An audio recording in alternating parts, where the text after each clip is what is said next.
साक्षी द्रष्ट्यत्यपि च कलयन्तैः सह रमन् मुनिर्नव्यामोहं भजति गुरुदीक्षाक्षततमाः।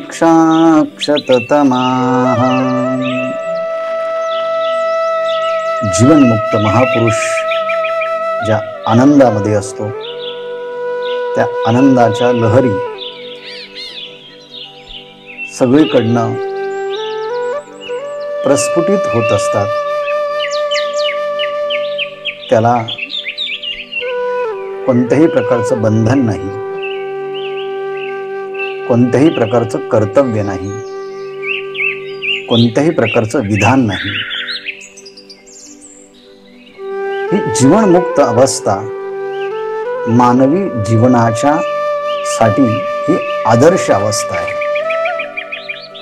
आणि सगळे संत हे जीवनमुक्त अवस्थेमध्ये राहत होते। मग भगवत पूज्यपाद आचार्य श्री शंकराचार्य असतील, ज्ञानेश्वर महाराज असतील, जगद्गुरु तुकाराम महाराज असतील, सोपान काका महाराज असतील, नामदेव महाराज असतील, सगळेचे सगळे हे जीवनमुक्त अवस्थेमध्ये जगणारे महापुरुष आहेत। आणि वर्तमान काळात सुद्धा असे जीवनमुक्त महापुरुष आणि म्हणून संत जीवन हे मानवी जीवनाचा आदर्श असावा। कर्तव्य संपलं, प्राप्तव्य संपलं, पण जीवन मात्र शिल्लक आहे ते परोपकाराकरिता। तिथे आग्रह असा कोणताच नाही। ते जीवन म्हणजे संपूर्ण वेद, उपनिषद, 18 पुराण, 6 शास्त्र आणि सगळे आध्यात्मिक वाङ्मय एकत्रित येऊन मूर्त रूपाने अभिव्यक्त जिथे होतं तिथे हे जीवनमुक्त पुरुष असतात। ते म्हणजे जीवनमुक्त महापुरुष असतात। त्यांना कोणत्याही शास्त्राचं मीटर लागू पडत नाही, पण त्यांच्या जीवनात सगळे शास्त्र अभिव्यक्त होतात। त्यांच्या बोलण्यातून वेदातल्या ऋचांचा अर्थ अभिव्यक्त होतो। त्यांच्या जीवनलीलेतून पुराण वाङ्मयाचा दृष्टांत उपलब्ध होतात।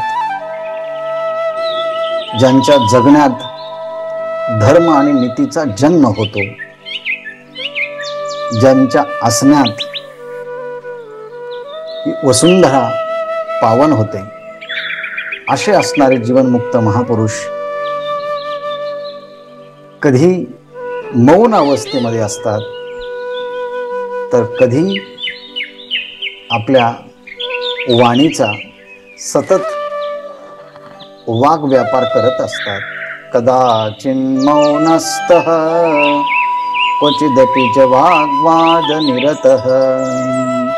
कधी सतत व्यावहारिक चर्चा करत असतील, कधी विद्वानांच्या बरोबर बोलत असतील, कधी कवींच्या बरोबर बोलत असतील, कधी आपल्या अनुयायांच्या बरोबर बोलत असतील, कधी शिकवत असतील, वाणीचा उपयोग सतत करतात, तर कधी मौन अवस्थेमध्ये असतात। कदाचिन्मौनस्तः क्वचिदपि च वाग्वादनिरतः। कदाचित् स्वानन्दे हसतिरभसा त्यक्तवचसा।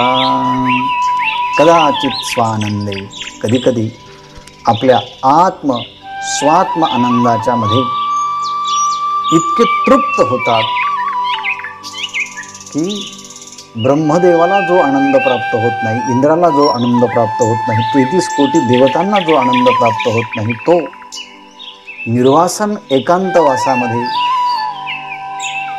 कामना निवृत्त असणाऱ्या महापुरुषाला प्राप्त होतो। तो आनंद इतका उफाळून बाहेर येतो की शब्दाच्या मर्यादा, तर्काच्या मर्यादा, वाचेच्या मर्यादा, शब्दांच्या मर्यादेच्या पलीकडचा आनंद जेव्हा प्राप्त होतो तेव्हा हसती रभसा त्यक्त वचसा सगळ्या वाणीचा त्याग करून एकदम मोठ्याने हसतात. रभसा हसती म्हणजे मोठ्याने हसतात.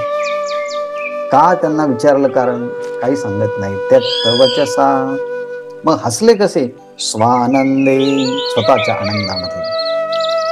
पण कोणाला शंका येईल, मग कदाचित त्यांना भ्रम तर नसेल. जसे वेडे लोक स्वतः हसत असतात, तसे हे महापुरुष हसताना कोणी त्याला सायकिक म्हणेल, हा सगळा त्यांचा भ्रम आहे असं म्हणेल. परंतु सायकिक हे मनोविकृत असतात. जीवनमुक्त महापुरुष हे नैसर्गिक स्थितीमध्ये जगत असतात, स्वरूप स्थितीमध्ये जगत असतात. म्हणून मनोविकृत रुग्णांचे नेम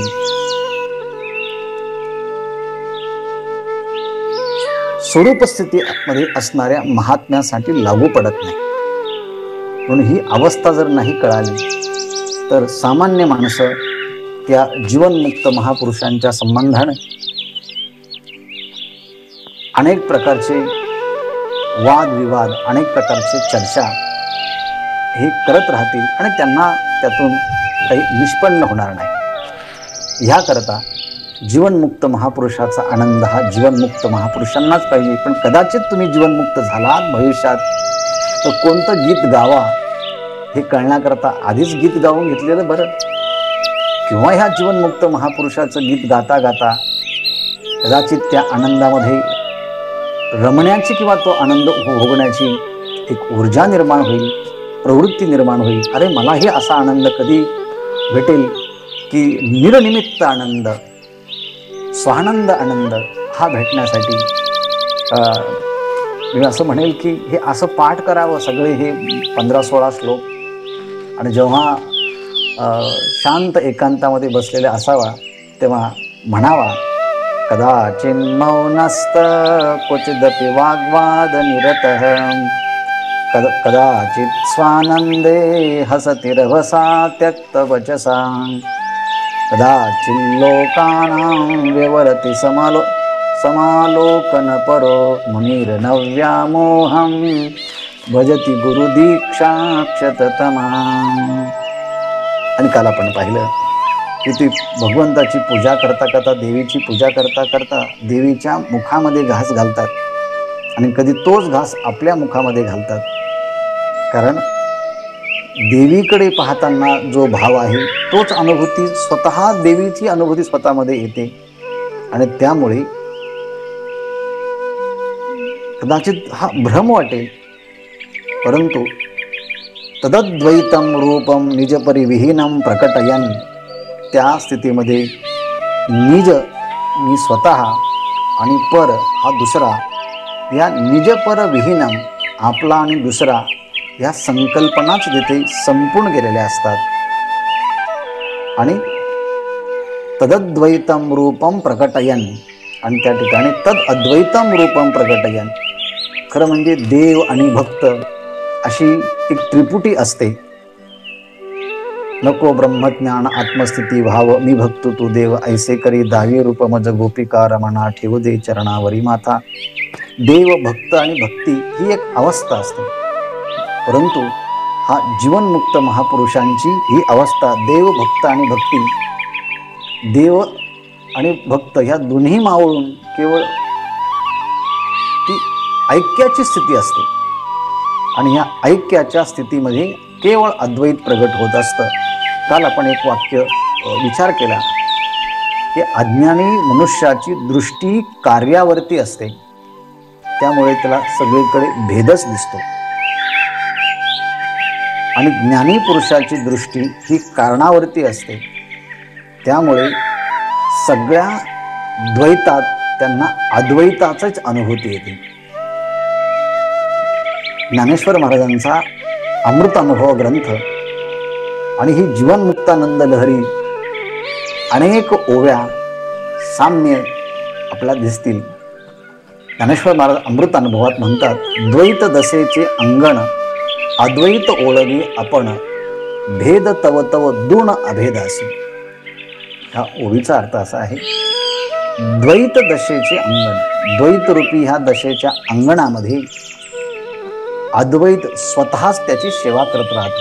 अद्वैत ओळगे आपण आणि भेद तव तव दून, जितका जितका भेद वाढत जातो तितका तितकं त्यांना अभेदाचं दर्शन होतं. याचं कारण, कारणाची दृष्टी पाहिली की भेदामध्ये सुद्धा अभेद दिसतो आणि कार्याची दृष्टी पाहिली की मग आपल्याला अभेदामध्ये सुद्धा भेद दिसतो. उदाहरण आपण समजून घेऊया. काल सांगितलंच होतं, ज्ञानेश्वर महाराजांनी दृष्टांत अमृत अनुभवातच दिला आहे. देव देवळू परिवारू की जे कोरोनो डोंगरू, तैसा भक्तीचा व्यवहारू का नव्हावा. अहो म्हटले, एकाच अखंड पाषाणातून देव तयार केला, त्याच अखंड पाषाणातून देऊळ तयार केलं आणि त्याच अखंड पाषाणातून त्या देव आणि देवळाचा सगळा परिसर आणि भगवंताचा, भक्तांचा परिवार तयार केला. मग आता तिथे हे मंदिर, हा देव, हा परिसर, हा भगवंताचे अनुयायी, हे भेद जरी दिसत असला पण पाहणारा काय म्हणेल, एका अखंड पाषाणाचीच ही कलाकृती त्यातून अभिव्यक्त झालेली आहे. म्हणजे पाषाण भूमिकेतून जर पाहिलं तर अखंड मंदिराचाच भाग आहे आणि भेदाच्या दृष्टीने पाहिलं तर देव, मंदिर, परिवार, पायऱ्या ह्या सगळ्या गोष्टी आहेत. किंवा ज्ञानेश्वर महाराजांनी अमृत अनुभवात आणखी दुसरा दृष्टांत तत्सम दिलेला आहे. ते सांगतात, ऐक्याची मुद्दल न ढळे आणि साजरेपणाचा लाभ मिळे तरी स्वतरंगाचे मुकुळे तुरंबुका पाणी. अहो म्हटले, मूळ आपल्या अद्वैताच्या ऐक्याच्या स्थितीमध्ये बदल न होता जर साजरेपणाचा लाभ प्राप्त होत असेल तर पाण्यावरच कमळाचे तरंग निर्माण होऊन त्यांना तो सुगंधाचा अनुभव घेता आला तर ऐक्याची मुद्दल न ढळे आणि साजरेपणाचा लाभ मिळे तरी स्वतरंगाचे मुकळे तुरंबुका पाणी. अर्थात त्या पाण्यापासूनच कमळ तयार झाले आणि त्यातूनच सुगंध तयार होत असेल तर तिथल्याच फुलांच्या द्वारे त्यातला सुगंध घ्यायला काय हरकत आहे. किंवा अशीच एक ओवी ज्ञानेश्वरीमध्ये सुद्धा ज्ञानेश्वर महाराज सांगतात, तैसी क्रिया किरणस आहे. खरोखर अद्वैतामध्ये कोणतीही क्रिया नसते, हा खरोखरचा भाग आहे. तैसी क्रिया किरणस आहे. पण अद्वैती भक्ती आहे, पण अद्वैतामध्ये तर भक्ती करता येते. मग अद्वैतामध्ये जर भक्ती करता येते आणि भक्तीसाठी तर द्वैत लागतं आणि अद्वैतात तर कोणती प्रकारची क्रिया नाही, मग तुम्ही असं कसं काय भक्ती अद्वैतातली भक्ती करतात तिथे द्वैत दिसतंय. ते म्हटले, तुम्हाला द्वैत दिसतंय पण अद्वैताच्या भूमिकेतून जर पाहिलं तर तिथे कोणतं द्वैतच नसतं. मग म्हटले, सिद्ध करा, शब्दाने सांगा. ते म्हटले, शब्दाने तर्काने ह्या गोष्टी सिद्ध करता येत नाही, पण माझा स्वतःचा अनुभव आहे. हे अनुभवाची जोगे नोहे बोला ऐसे. ही गोष्ट अनुभवातली आहे, ही बोलण्यासारखी गोष्टी नाही. आणि म्हणून तर्काला, शब्दांना या काही मर्यादा आहेत. पण जीवनमुक्त महापुरुष त्याला कारणाची दृष्टी प्राप्त झाल्यामुळे सगळ्या भेदाच्या मध्ये तो अभेद पाहत असतो. आणि म्हणून देवीची पूजा करताना तो तिथे देवीला घास घालत असेल, तो पुन्हा आपल्यामध्येच घास घालत असेल. पण ह्या सगळ्यातून तद अद्वैतम रूपम प्रकटयन, ते स्वतःचं अद्वैत रूपच प्रकट करत असतात. आणि ह्या सगळ्या स्थितीमध्ये एक चैतन्याचाच हा सगळा आविष्कार आहे, म्हणून तो कधीही संभ्रमित होत नाही. मुनीर नव्यामोहम भजती गुरुदीक्षा क्षततमाः. परंतु जीवनमुक्तीच्या आनंदाचा ज्यांना इतकिंचितही परिचय नाही ते लोक मात्र जीवनमुक्त महापुरुषाला काही अंतरावून पाहून जर जीवनमुक्त महापुरुषाच्या जीवनाची जर चिकित्सा करत असेल तर त्यांच्या दृष्टीने मात्र निष्कर्ष त्यांचे चुकीचे निघू शकतात. याकरता जीवनमुक्त महापुरुषाला पाहायचं असेल तर जीवनमुक्त महापुरुष होऊनच पाहावं लागेल. याप्रमाणे 14 क्रमांकाचा श्लोक आहे. क्वचित शैवे सार्धं क्वचिदपि च शाक्तैः सह रमन् कदा विष्णोर्भक्तैः क्वचिदपि च सौरे कदा विष्णोर्भक्तैः क्वचिदपि च सौरे सह वसन् कदाचित् गाणेशैर्गत सकल भेदोद्वयतया मुनिर्नव्यामोहं भजति गुरुदीक्षाक्षततमा. मनुष्य नेहमी त्यांच्या सहवासामध्ये राहायला आवडतं की जे आपल्या सारख्या गुणांचे आहेत, जे सारख्या आपल्या आवडीनिवडी ज्यांच्या समान आहेत, अशांचं आपण सहवासामध्ये राहावं असं त्याला वाटतं. परंतु हा जीवनमुक्त महापुरुष सगळेच जर आत्मतत्वच आहे आणि सगळ्या उपाधीच्या मध्ये चैतन्य एकच आहे, तर हा जीवनमुक्त महापुरुष आध्यात्मिक क्षेत्रातील असो किंवा कोणत्याही क्षेत्रातील असो, तो सगळ्या देवदेवतांच्या भक्तांच्या बरोबर आनंदाने राहायला तयार होतो. कोणाकोणाच्या बरोबर आहे पहा. क्वचित शैवै सार्धम, शैवही सार्धम. जे भगवान शंकराचे भक्त असतात ते शैव आहेत. आणि मग शैवांची पूजा पद्धती, शैवांची गंध लावण्याची पद्धती, शैव त्यांच्या गळ्यामध्ये असणारा जी माळा आहे ती रुद्राक्षाची असते, कपाळावरती भस्म असतो, अंगावरती भस्म विभूषित असतात, आडवे पट्टे असे भस्माचे असतात, बिल्वपत्र असतात. अशाही शिवभक्तांच्या बरोबर हा जेव्हा राहतो तेव्हा त्यांच्याबरोबर तो शिवभक्तीचा आनंद घेतो आणि त्यांना असं वाटतं अरे हा तर उत्तम शिवभक्त आहे. आणि मग क्वचित शैवै सार्धम, त्या शैवांच्या सार्धम म्हणजे बरोबर तो जीवनमुक्त महापुरुष असतो आणि त्यांना असं वाटतं अरे हा उत्तम शिवभक्त आहे. पण क्वचिदपि च शाक्तैः सह रमन्, आणि क्वचिदपि कधी कधी हा तिथून प्रवासातून निघत असताना जर काही शाक्तांच्या बरोबर राहत असेल, म्हणजे शक्तीची उपासना करणारे जे तांत्रिक उपासक आहेत असं म्हणतात त्यांना, तांत्रिक उपासक. भगवत शंकराचार्य, भगवत पूज्यपा श्री शंकराचार्य दक्षिणेमध्ये गेले असताना एक कापाली तांत्रिक उपासक त्यांना भेटला आणि त्यांना सांगितलं की मला देवीला वाहण्यासाठी एका जीवनमुक्त महापुरुषाचं शिर पाहिजे, मग तुम्ही द्याल का? ते म्हटलं काय हरकत नाही, घ्या, मी ध्यानामध्ये जातो आणि तेव्हा तुम्हाला पाहिजे असेल तर तुम्ही ते शिरच्छेद करून तुम्ही माझं शिर घेऊ शकतात. म्हणून त्या कापालीने भगवत पूज्यपाद शंकराचार्यांना, अर्थात तो शाक्त उपासक असल्यामुळे एकांतामध्ये त्यांना नेलं आणि आता त्यांचा ध्यानस्थ बसले असताना मोठ्या धारदार शस्त्रानं त्यांचं शिरच्छेदन करून देवीला समर्पित करायचे. परंतु शंकराचार्यांचे शिष्य पद्मपदाचार्य ते दृष्टीहीन परमात्म्याचे भक्त होते. त्यांना अंतर्ज्ञानाने कळालं की कोणीतरी आपल्या गुरूंचा शस्त्राने शिरच्छेद करत आहे. एकदम त्यांनी दृष्टीहीन परमात्म्याची प्रार्थना केली आणि एकदम उग्र रूप धारण केलं आणि त्या कापालीला त्या ठिकाणी मारून टाकलं. परंतु जे जीवनमुक्त महापुरुष होते ते शाक्तांच्या बरोबर सुद्धा, म्हणजे देवीचे जे काही तांत्रिक उपासक आहे त्या उपासकांच्या बरोबर राहत असताना त्या तांत्रिकांना वाटतं अरे हा उत्तम उपासक आहे. म्हणून शंकराचार्यांच्या पूजा पद्धतीमध्ये शक्ती उपासना सुद्धा ही पद्धत आहे बरं का.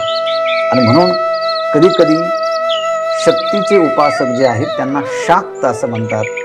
आणि क्वचिदपि च शाक्तैः सह रमन्, मग चामुंडा देवी असेल, सप्तशृंगी देवी असेल, महालक्ष्मी असेल, या विविध शक्तींच्या उपासकांचे जे प्रकार शाक्त त्यांच्याबरोबरही ते रमण करतात, राहतात.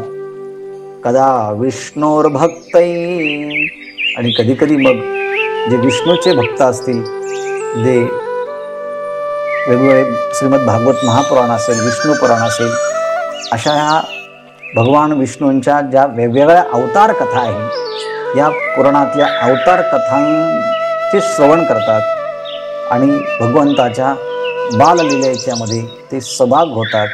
आणि असं वाटतं की अरे हे उत्तम प्रकारचे विष्णूचे भक्त आहे, वैष्णव आहेत, म्हणजे वैष्णवांनाही वाटावं, हे खरं म्हणजे खरोखरी वैष्णवच आहे.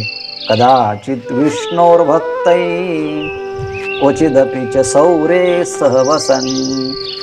सूर्याचे जे उपासक आहे ते सौर्य आहेत, आणि मग त्या सूर्याला अर्घ्य कसं द्यायचं, त्या सूर्याची उपासना कशी करायची, त्यांच्याबरोबर हे ते आनंदाने राहतात. वर्तमान काळामध्ये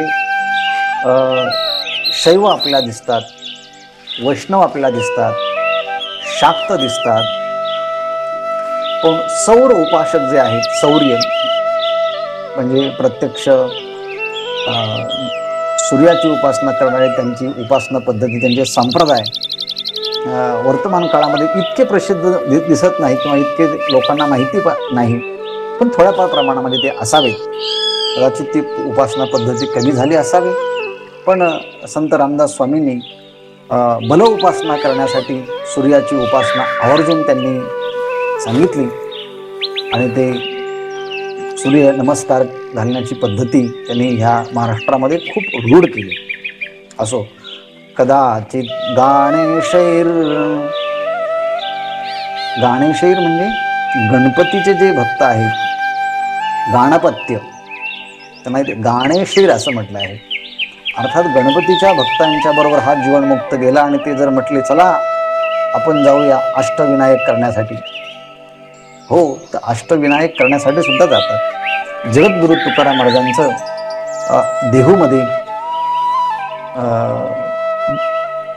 देहूमध्ये म्हणण्यापेक्षा चिंचवडमध्ये मोरया गोसाई यांच्या तिथे जाणं झालं, आणि तुकाराम महाराज त्या ठिकाणी गेले, आणि चिंतामणी देव गणपतीचे खूप मोठे उपासक होते. त्याने सांगितलं आज तुमच्याकडे मी जेवायला येतो, पण एक अट आहे, मी माझी इष्ट देवता भगवान पांडुरंग परमात्म्याला बोलवतो, आणि तुम्ही गणेशाला बोलवा, आणि मग आपण बरोबर जेवण करूया. असा प्रश्न चिंतामणी देवांना आतापर्यंत कोणीच विचारला नव्हता. तुकाराम महाराज जीवनमुक्त अवस्थेमध्ये असल्यामुळे ते म्हटले की ठीक आहे, मी पांडुरंगांना बोलवतो, तुम्ही तुमच्या गणपतीला बोलवा. दोघांचे 2 ताटं आणि त्यांच्या इष्ट देवतेसाठी 2 ताटं वाढवले. सगळे ब्राह्मण जेवायला बसले, आणि मग ताटामध्ये सगळं भोजन वाढून झालं, आणि मग आता तुकाराम महाराजांनी सांगितलं बोलवा गणपतीला. तेव्हा गणपती कसा येईल, आतापर्यंत आलाच नाही. तर तुकाराम महाराज म्हणू लागले, चिंतामणी देवा गणपतीसी आणा, करवावे भोजना दुजे पात्री. वाढ वेळ झाला, खूप वेळ झालेला आहे म्हटले. तटस्थ ब्राह्मण बैसले ते, पण गणपती काही येईना. शेवटी तुकाराम महाराज म्हटले, मीच तुमच्या पुण्याने प्रार्थना करतो गणपतीला की तो गणपती तुमच्या यासाठी बोलवतो. आणि खरोखर तुकाराम महाराजांनी प्रार्थना केली, आणि चिंतामणी देवांसाठी तुकाराम महाराजांनी गणपतीला आणलंही. याला म्हणायचं की गणेश भक्तांच्या बरोबर राहतात, पण गणेश भक्तांना जे जमत नाही ते या जीवनमुक्त महापुरुषाला जमतं. त्यांना वाटलं आणि हे तर खरे गणेश भक्त आहे, म्हणून कदाचित गणेशैर त्यांच्याबरोबर राहतात. असं का होतं? सकल भेदोद्वयतया, या सगळ्या भेदांच्या भिंती त्यांनी दूर केलेल्या असतात, आणि सगळ्यांच्या मध्ये एक अद्वैत भूमिकेतून त्या आत्मतत्वाला पाहतात. आणि म्हणून ते शैवांच्या बरोबर राहिले काय, शाक्तांच्या बरोबर राहिले काय, विष्णू भक्तांच्या बरोबर राहिले काय, सौर्यांच्या बरोबर राहिले काय, किंवा गणपतीचे जे गणेशैर यांच्याबरोबर राहिले काय, तरी या सगळ्यांच्या मध्ये एकच आत्मतत्व विविध अशा नाम आणि रूपाने अभिव्यक्त झालेले आहे. त्यामुळे त्यांना कोणत्याच उपासकांच्या उपासना पद्धतीमध्ये आणि उपास्य देवतेंच्या पूजा करण्यामध्ये कोणताही संभ्रम नसतो. कारण गुरूंच्या द्वारे त्यांना ज्ञानाची दीक्षा प्राप्त झाल्यामुळे अज्ञानाची निवृत्ती, संशयाचं छेदन आणि कर्माचा नाश झाल्यामुळे ते अगदी संशय विपर्य रहित अशा त्या स्थितीमध्ये जगत असतात. मुनीर नव्यामोहम भजती गुरुदीक्षाक्षततमा. आणि मग आता साकार निराकार या दोन्ही तत्वामध्ये ते राहतात आणि साकार निराकाराच्या अतीत सुद्धा राहतात. निराकारं क्वापि क्वचिदपि च साकारममलं निजं शैवं रूपं विविधगुणभेदेन बहुधा कदाश्चर्यं पश्यन् किमिदमिति हृष्यन्नपि कदा मुनिर्नव्यामोहं भजति गुरुदीक्षाक्षततमाः. क्वापि निराकारम. कधी कधी हे निर्गुण निराकार तत्वाच्या संबंधीची अंतःकरणामध्ये ध्यानाच्या माध्यमातून अनुभूती घेतात. कदा निराकारम क्वापि. पांडुरंग भेटला निराकार. तुकाराम महाराजांनी भामचंद्र डोंगरावरती जेव्हा आत्मसाक्षात्कार केला तेव्हा निराकार असणारा पांडुरंग परमात्म्याचाही साक्षात्कार झाला आणि सगुण साकार परमात्म्याचाही साक्षात्कार झाला. म्हणून त्यांचं असं वचन आहे. म्हणून ते निराकारामध्येही राहतात. आणि क्वचिदपि च साकारममलं. आणि कधी कधी सशंख चक्रम सकिरीट कुंडलम सपीतवस्त्रम सरसेरुहेक्षणम असा त्या परमात्म्याचं वर्णन करतात की शंख चक्र गदा पद्म ज्या परमात्म्याने धारण केलेले आहेत, जो अतिशय शांत अशा स्थितीमध्ये क्षीरसागरामध्ये पोहरलेला आहे. शांताकारं भुजगशयनं पद्मनाभं सुरेशं विश्वाधारं गगनसदृशं मेघवर्णं शुभांगं लक्ष्मीकान्तं कमलनयनं योगिविरध्यानगम्यं वंदे विष्णुं भवभयहरं सर्वलोकैकनाथं. याप्रमाणे त्या साकार स्वरूपाच्याही मध्ये राहतात, निराकार स्वरूपाच्याही मध्ये राहतात. निजं शैवं रूपं विविध गुणभेदेन बहुधा. विविध गुणभेदेन निजं शैवं रूपं बहुधा. ते निजं शैवं रूपं स्वतःचं जे रूप आहे त्या स्वतःच्या मध्ये ते भगवान शंकराचं रूप पाहतात. तर कधी विविध गुणभेदेन बहुधा, विविध अशा गुणांच्या भेदाने त्या सगळ्या तत्वांचा ते अनुभव घेतात. रामकृष्ण परमहंसांच्या बाबतीमध्ये आपण नेहमी ऐकत आलो, बोलत आलो की त्यांनी सगळ्या साधना पद्धती अवलंबित केल्या आणि सगळ्या साधना पद्धतीतून त्यांनी परमात्म्याचं दर्शन घेतलं. विविध गुणभेदेन कसा तो परमात्मा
महाराज आवाज येत नाहीये.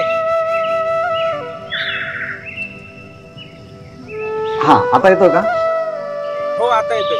हा. आणि कधी कधी काय होतं, कदा आश्चर्यं पश्यन् किमदति रुष्यन्नपि कदा, कदा आश्चर्यं पश्यन्, आणि कधी कधी त्यांचं जीवन हे पूर्ण आश्चर्याने चकित असतं. आश्चर्य शब्द मुळातच खूप मोठा आश्चर्याचा आहे.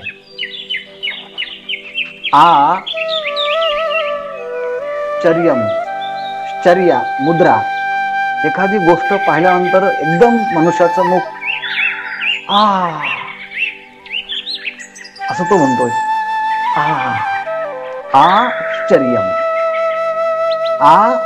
हीच चर्या एखाद्याच्या मुखाकडे पाहून होते तेव्हा त्याला आपण म्हणतो आश्चर्य.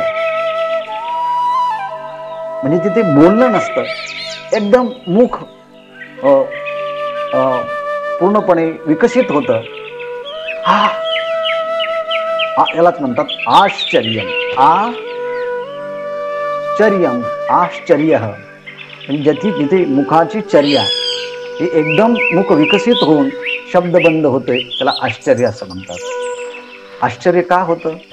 एखादी गोष्टीची अनुभूती येते पण त्याची कार्यकारण मीमांसा कळत नाही, तेव्हा म्हणतो हे आश्चर्यच आहे.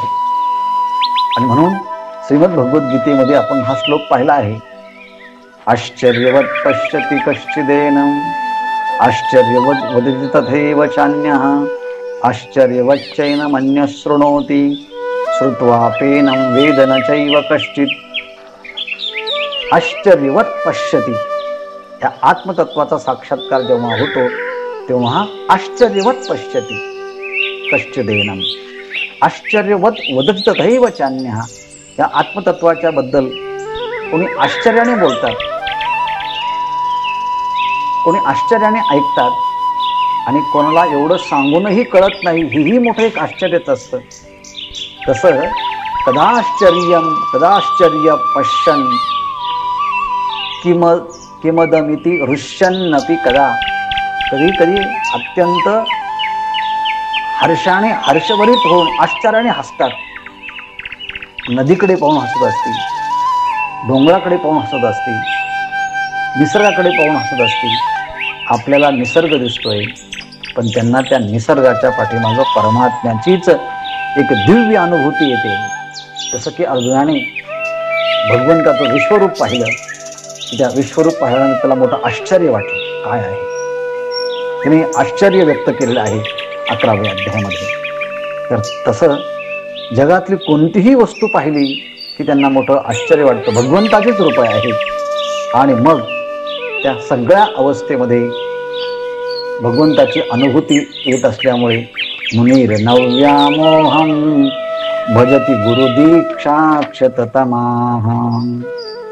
आणि मग आता 16 क्रमांकाचं मंत्र किंवा श्लोक येतो, कदा द्वैतं पश्यन् नखिलमपि सत्यं शिवमयं महावाक्यार्थानामवगतसमाभ्यासवशतः गतद्वैता भाव शिव शिव शिवत्तेव विलपन् मुनिर्नव्यामोहं भजति गुरुदीक्षाक्षततमाः.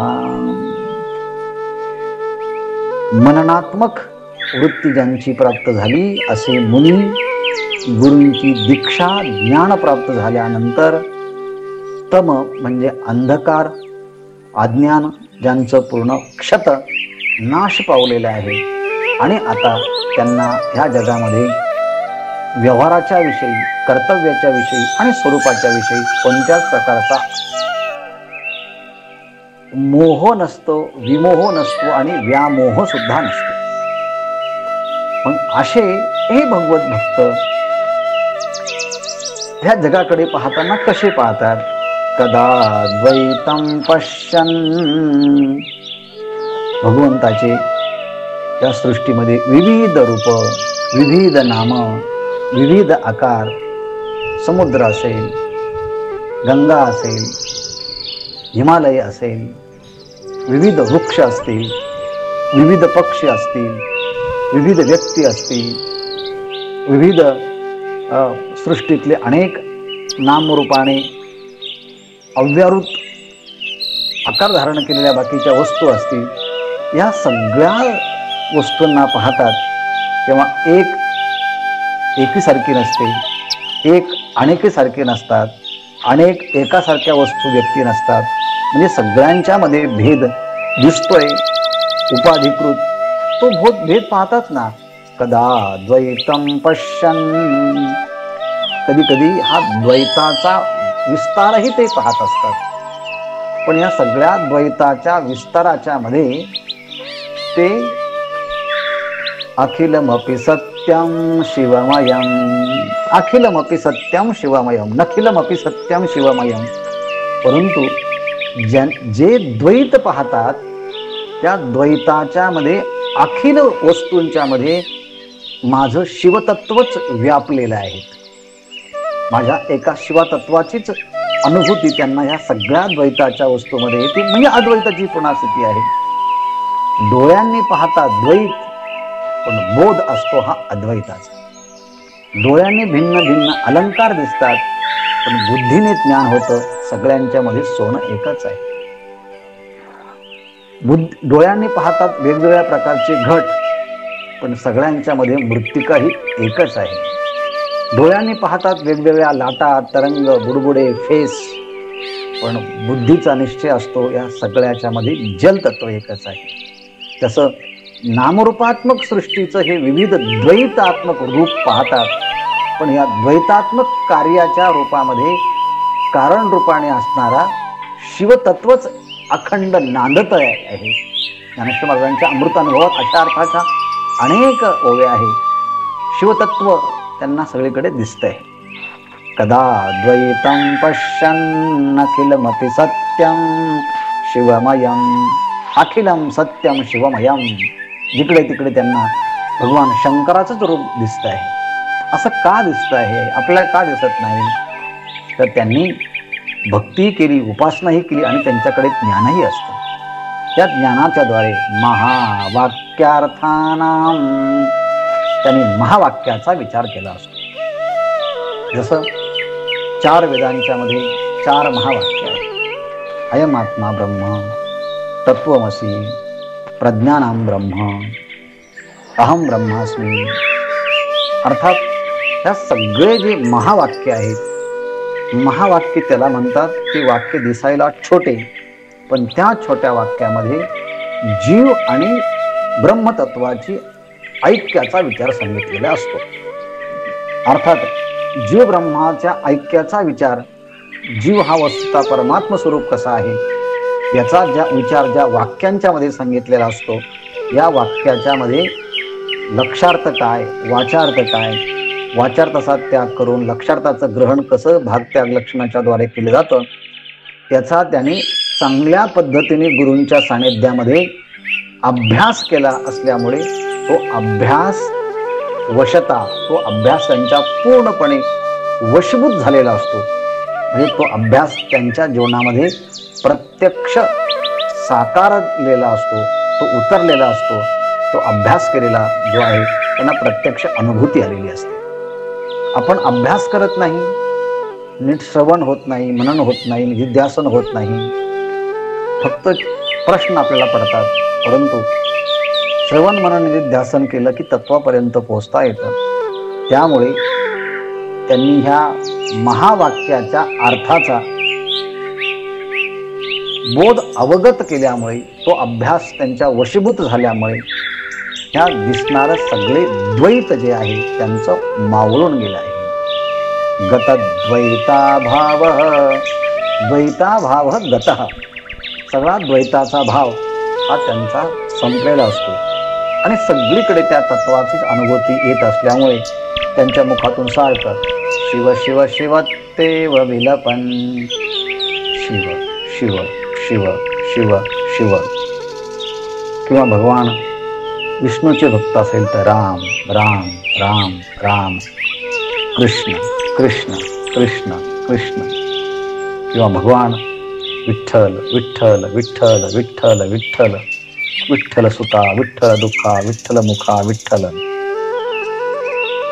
विठ्ठल टाळ दिंडी विठ्ठल तोंडी उच्चारा बोलावा विठ्ठल पहावा विठ्ठल करावा विठ्ठल जीव भावे.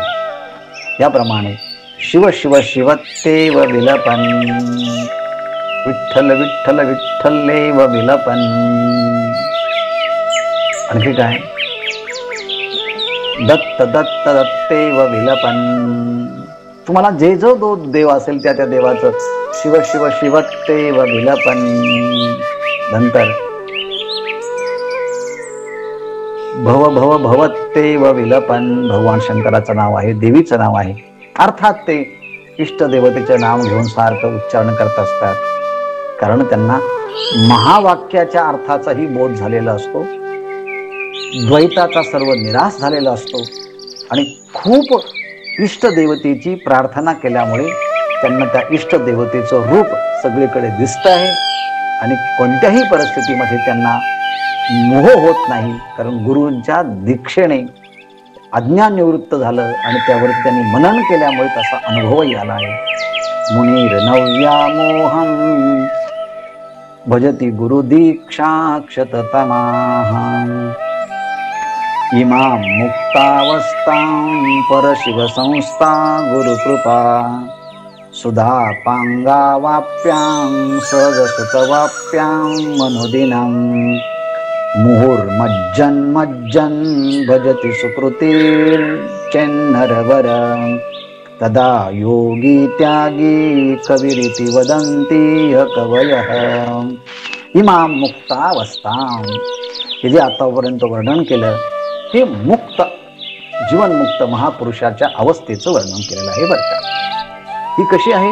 परमशिव संस्थां, परम असणाऱ्या या शिवस्वरूपाच्या मध्ये ज्यांची प्रतिष्ठापना, ज्यांची स्थिरता झालेली आहे आणि अशा जीवनमुक्त अवस्था प्राप्त होण्यासाठी ज्यांनी गुरूंची खूप सेवा केली आणि गुरूंच्या कृपा दृष्टीचा एक कटाक्ष यांच्यावरती पडल्याबरोबर भिद्यते हृदय ग्रंथी आणि वासनेचे बीज जळवणे जाए, याप्रमाणे गुरुकृपा सुधापांगा वाप्याम, अर्थात गुरुकृपा झाल्यामुळे त्यांच्या गुरुकृपेचा कटाक्ष त्यांच्यावरती पडल्यामुळे अमृत स्वरूप, सुधा म्हणजे अमृत, सुधापांगा वाप्याम, गुरुकृपेचा कटाक्षरूपी अमृताचा भाग त्यांच्या जीवनामध्ये प्राप्त झाल्यामुळे आता ते ज्या अवस्थेमध्ये जगतात, सहज सुखवाप्याम अनुदिनम,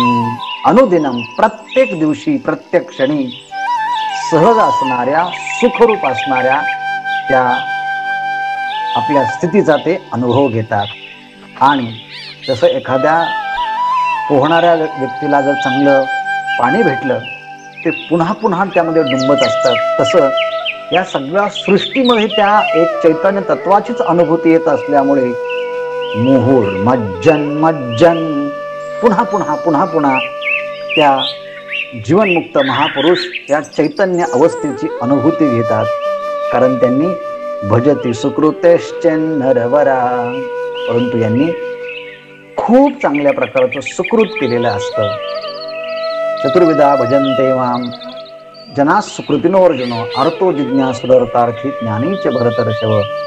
चांगल्या प्रकारचं सत्कर्म त्यांच्याकडनं घडल्यामुळे, उपासना भक्ती घडल्यामुळे असे हे जीवनमुक्त महापुरुष नरांच्या मध्ये नरवराहा, सगळ्या नरांच्या मध्ये श्रेष्ठ असणारे हे महापुरुष आहेत.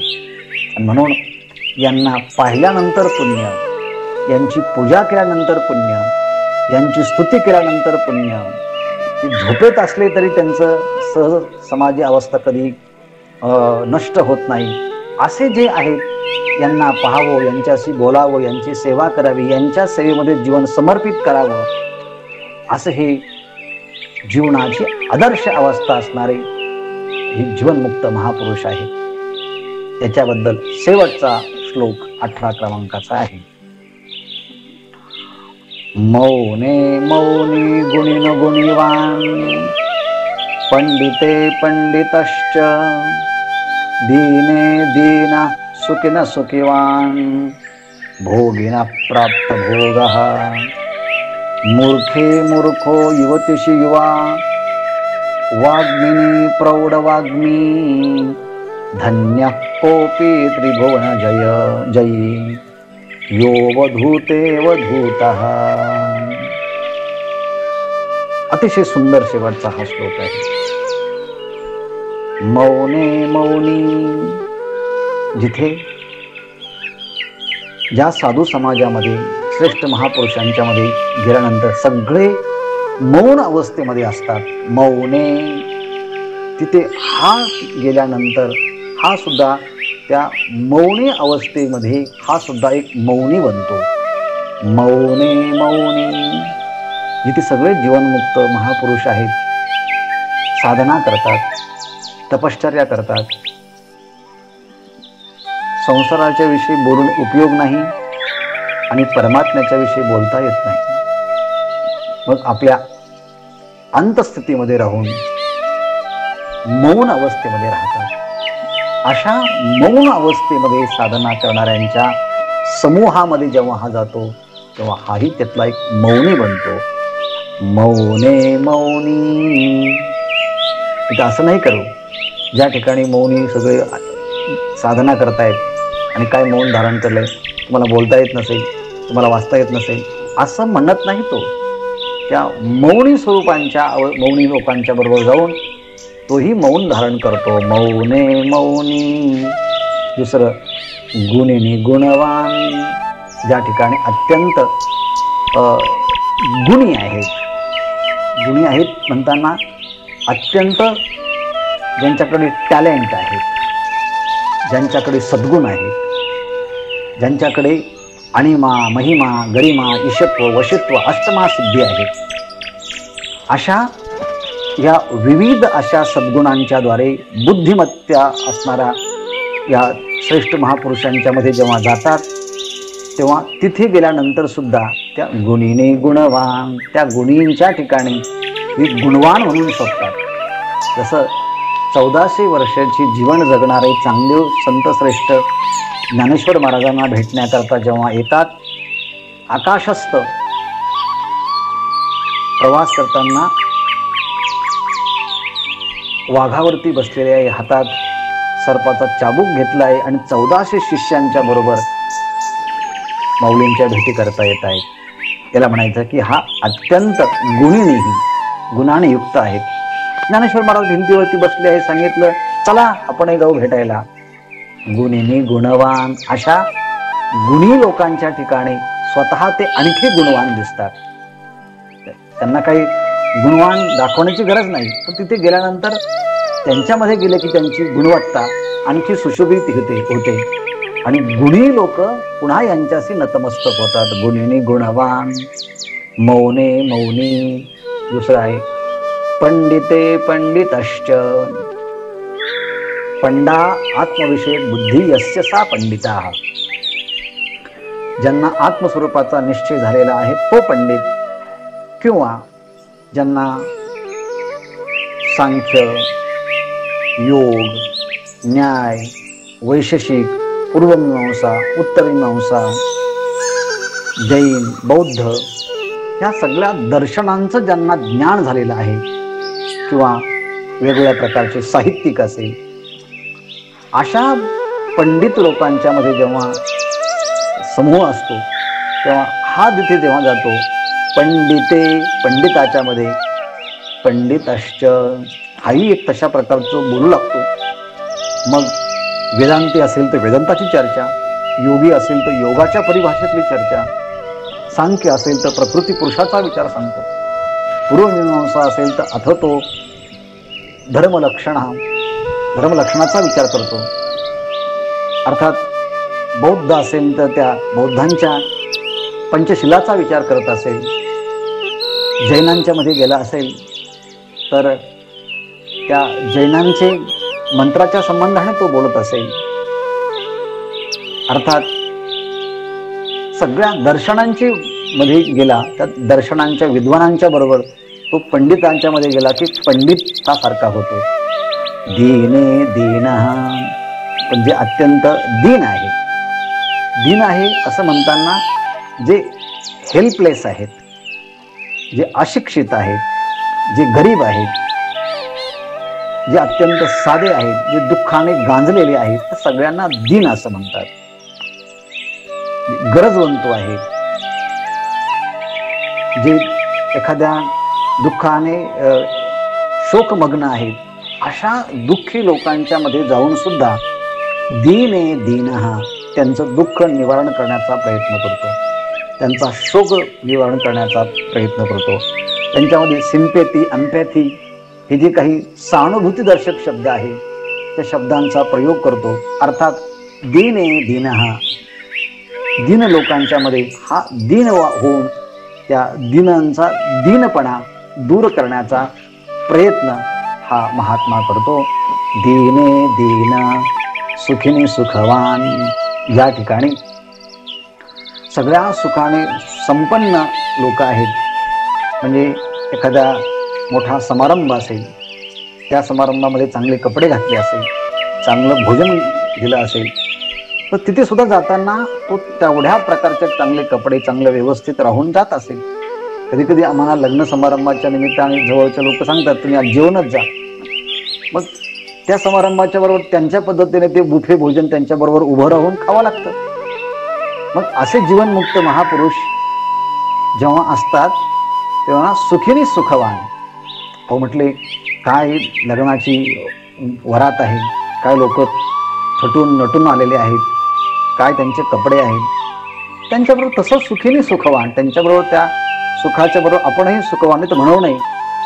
सगळा संसार हा प्रपंच नाशिवंत आहे, कोणी कोणाचं काही खरं नाही.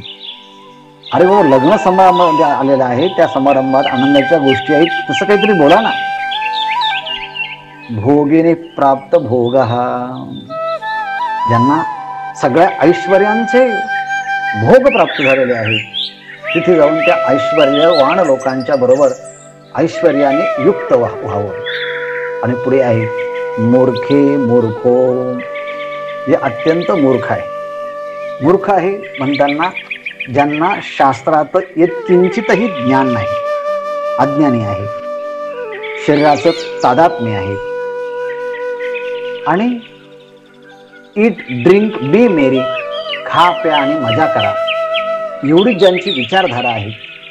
धर्म माहिती नाही, वेद माहिती नाही, शास्त्र माहिती नाही, गुरु माहिती नाही, अशा मूर्ख लोकांच्या समूहामध्ये जर गेलात आणि तुम्ही जर त्यांना शिकवायला लागले तर मूर्ख लोक तुम्हाला मूर्खात काढतील आणि ते मूर्ख लोक तुम्हाला नीट जगू देणार नाही. तर अशा वेळेस जेव्हा तुमचं ते बोलणं ऐकूनच घेणार नसेल आणि मूर्खपणाने जगत असतील तर तिथे जाऊन मूर्खपणाने राहणं हा शहाणपणा आहे. म्हणून मूर्खे मूर्खो, त्या मूर्खांच्या मध्ये जाऊन मूर्खपणाने राहणं म्हणजे शांत राहणं, काही बोलायचं नाही. की काय बोलणार तुम्ही, जे ऐकून घ्यायला तयारच नाही, समजून घ्यायला तयारच नाही, जिज्ञासा कोणती त्यांच्याकडे नाहीच. उलट तुम्ही काही जर बोलायला गेला तर तुमच्यावरती सगळे एक तुटून पडतील. अशा परिस्थितीमध्ये काय करावं, मूर्खांच्या बरोबर मूर्ख होऊन राहावं. मूर्खे मूर्खा युवतीशी युवा, जे युवक युवती आहे त्यांच्याबरोबर गेलो, त्यांच्या समवेत गेलो तर we have to talk with very energetic. एक खूप आशा आकांक्षा, मोठमोठे ध्येय धोरण त्यांच्या पुढे ठेवून तशा प्रकारचं बोललं पाहिजे युवक युवतींच्या समोर. तिथे काय सगळं नश्वर आहे, नाशवंत आहे, काही कोणाचं काही खरं नाही, बसा एकांतामध्ये, आळशी बनतील ना ते. त्याकरता युवतीशी युवा, जे युवा आणि युवती आहे त्यांच्यामध्ये जाऊन हा असा बोलायला लागतो की त्या युवक युवतींना वाटतं की अरे हा आपल्याही पेक्षा मॉडर्न थिंकिंगचा आहे, मॉडर्न थॉट्स त्याच्याजवळ आहेत, तेही आनंदित होतात. वाग्मिनी प्रौढ वाग्मी, जिथे वक्तृत्व प्रमुख मानले जाते असे हजारो वक्ते आहेत. त्या हजारो वक्त्यांच्या समवेत जेव्हा याला बोलण्याची वेळ येते की तुम्ही काहीतरी बोला, वक्ता दशश्रेष्ठ सहस्रेषु दाता भवती वाहनावा. वक्ता दशसहस्रेषु, 10,000च्या मध्ये एखादाच वक्ता निपजतो.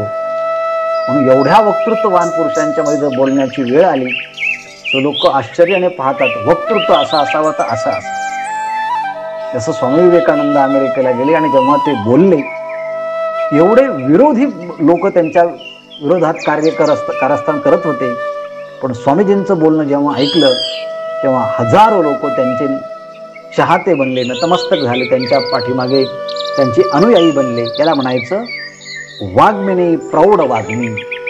वाग्मिनी जे ओरिएटर असतात, वक्तृत्व शैलीने संपन्न असतात, त्यांच्यामध्ये गेलं तर यांची वक्तृत्व प्रौढ वाग्मी.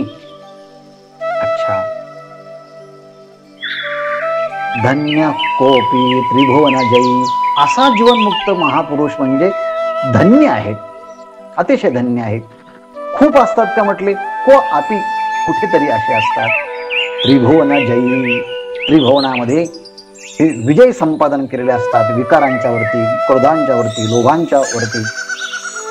आणि यो वधूते वधूतः, आणि ज्या ठिकाणी अवधूत म्हणजे जीवनमुक्त महापुरुष आहेत, त्यांच्यामध्ये जाऊन हे अवधूतासारखे राहतात.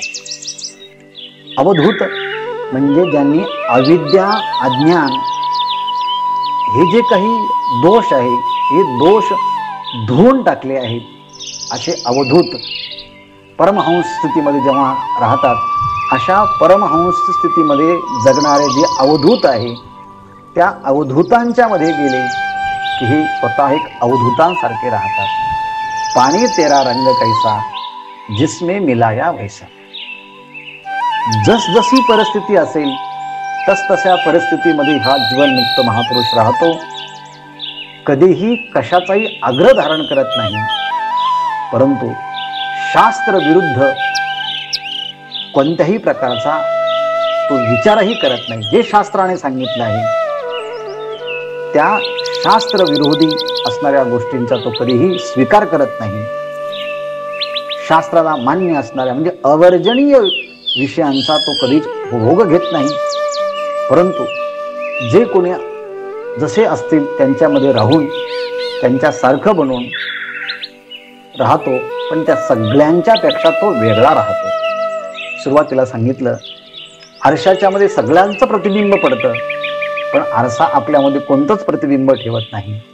तसा हा सगळ्यांच्या बरोबर राहतो, पण जेव्हा तो एकांतामध्ये असतो, मुनीर नव्यामोहं भजती गुरुदीक्षाक्षततमा, आणि तिथे गेल्यानंतर स्वतःला तो स्वयं साक्षी द्रष्ट्यत्यपि च कलयन्तै सहरमन्. पुरे पौरान् पश्यन् युवती नामाकृतिमयान्, सुवेशान् स्वर्णालङ्करण कलिताश्चित्र सदृशान्, स्वयं साक्षे द्रष्ट्यत्यपि च कलयन्तै सहरमन्. मुनीर नव्यामोहं भजति गुरुदीक्षाक्षततमाः. असं ही जीवनमुक्तानंद लहरी भगवत पूज्यपाद आचार्य श्री शंकराचार्य महाराज यांनी सगळ्या ग्रंथांचा आदर्श शिरोमणी जीवनमुक्त महापुरुषाचा आनंद, आनंदाचे तरंग, आनंदाचे अंग, आनंदाची सृष्टी जशी उधळण करावी, तसा हा जीवनमुक्त महापुरुष आनंदाची उधळण या जगामध्ये करतो. याचा विचार आपण 3 दिवस पाहिला. भगवान भगवत पूज्यपाद श्री शंकराचार्य यांच्या चरणारविंदी, ज्ञानराज माऊली यांच्या चरणारविंदी आणि सगळ्या विश्वातील जीवनमुक्त महापुरुषांच्या चरणारविंदी अत्यंत विनम्र भावानं नतमस्तक होत माझी प्रवाहित आणि प्रलंबित झाली वाक्सरिता जीवनमुक्त महापुरुषांच्या चरणारविंदी समर्पित करून वाणीला त्या ठिकाणी विराम देऊया.